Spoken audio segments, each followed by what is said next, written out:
Assalamualaikum warahmatullahi wabarakatuh. Perkenalkan, nama saya Muhammad Jalasin. Dalam video kali ini saya akan mereview kembali atau menjelaskan kembali apa yang dilakukan oleh dosen saya, yakni tentang audit, laporan keuangan, dan laporan audit. Dalam pembahasan kali ini kita ada 5 yang akan kita bahas dalam video kali ini, yaitu alasan perlunya audit atas laporan keuangan, manfaat ekonomi audit, pemisahan tanggung jawab manajemen dan auditor, yang keempat laporan audit, dan yang kelima arti wajar dalam auditing. Pertama, alasan perlunya audit atas laporan keuangan. Itu ada 5 alasan. Yang pertama, perbedaan kepentingan. Yang kedua, konsekuensi. Yang ketiga, ada kompleksitas. Dan yang keempat, ada keterbatasan akses. Yang kedua adalah manfaat ekonomis audit. Itu ada 4. Yang pertama adalah meningkatkan kredibilitas. Yang kedua, meningkatkan efisiensi dan kejujuran. Yang ketiga, meningkatkan efisiensi operasional perusahaan. Yang keempat, mendorong efisiensi pasar modal. Manfaat audit dari sisi pengawasan itu ada 3, yaitu preventive control, detective control, and reporting control. Yang ketiga yang akan kita bahas adalah pemisahan tanggung jawab manajemen dan auditor. Yang pertama, manajemen bertanggung jawab atas pembuatan dan isi laporan keuangan yang memuat dalam asersi atau pernyataan manajemen. Yang kedua, auditor independen bertanggung jawab memberikan pendapat mengenai kewajaran laporan keuangan yang dihasilkan oleh manajemen. Pembahasan yang keempat adalah laporan audit. Laporan audit yang pertama itu ada merupakan media yang dipakai oleh auditor dalam berkomunikasi dengan masyarakat dan lingkungannya. Yang kedua, pendapat auditor disajikan dalam bentuk laporan tertulis yang umumnya berupa laporan audit bentuk baku. Yang ketiga, laporan audit baku terdiri dari 3 paragraf, yaitu paragraf pengantar, paragraf lingkup, dan paragraf pendapat. Paragraf pengantar. Paragraf pengantar terdapat 3 kalimat dalam paragraf pengantar. Kalimat pertama menjelaskan objek menjadi sasaran audit. Terdapat 2 hal yang penting. Yang pertama, auditor memberikan pendapat atas laporan keuangan setelah ia melakukan audit atas laporan tersebut. Yang kedua, objek audit oleh auditor adalah laporan keuangan klien. Yang ketiga, kalimat kedua dan ketiga menjelaskan tanggung jawab manajemen dan tanggung jawab auditor. Paragraf lingkup berisi pernyataan auditor bahwa yang pertama, audit dilaksanakan berdasarkan standar audit yang telah ditetapkan oleh organisasi profesi akuntan publik. Yang kedua, pernyataan keyakinan bahwa audit dilaksanakan berdasarkan standar auditing, memberikan dasar yang memadai bagi auditor untuk memberikan pendapat atas laporan keuangan.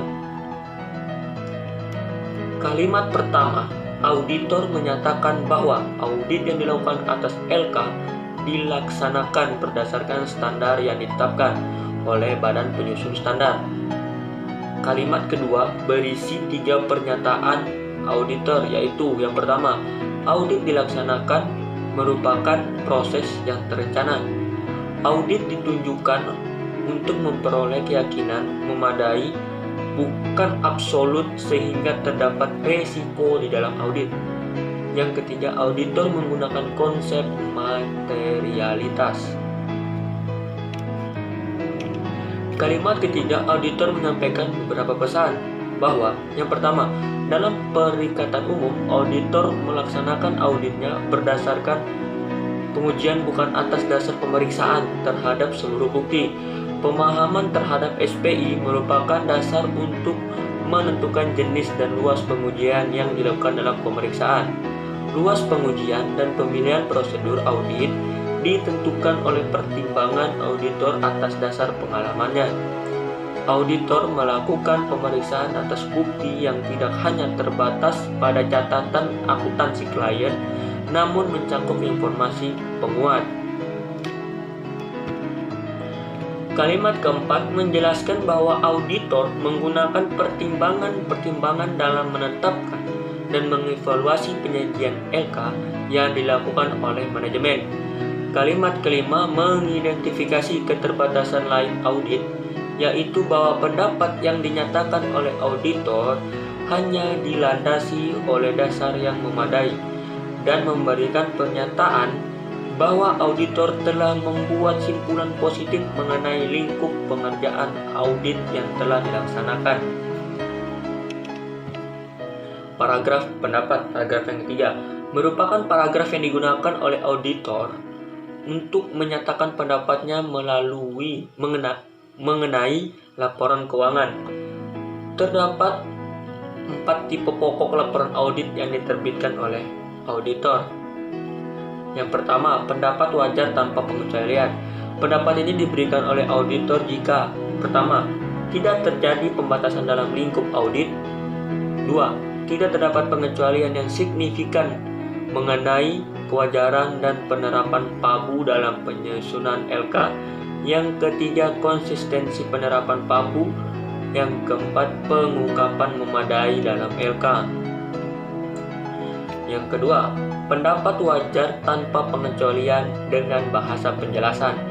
Pendapat ini diberikan jika laporan keuangan tetap menyajikan secara wajar posisi keuangan dan hasil usaha klien, tetapi ada beberapa hal yang memerlukan bahasa penjelasan.